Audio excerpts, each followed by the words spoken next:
In this tutorial, I'll be showing you how to track link clicks in Gmail with MailTag.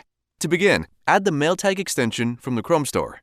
Once added, you'll then want to enable MailTag by authorizing your Gmail account. Once enabled, you will see the MailTag icons in your Compose window, as seen on screen.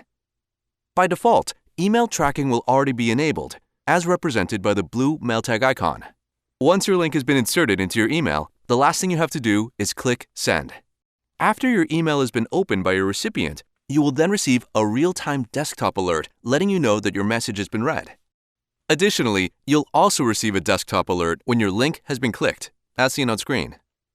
To view the real-time status of your tracked emails in Gmail, simply head over to the Sent Mail folder of your inbox. From here, you can hover your mouse over the MailTag icon to view its real-time status. I should also note that this information can be viewed in your MailTag dashboard as well. On the dashboard, you will see two sections, the read section and the unread section. In the read section, you can view all of your emails which have been read by your recipients. And in the unread section, you can view all of your emails which have not yet been read by your recipients. To view additional details into any of your read emails, simply click the Details button as seen on screen. This is where you can view activity such as email reopens, link clicks, device information, and even the location of your recipient. Be sure to check out mailtag.io in the Chrome Store.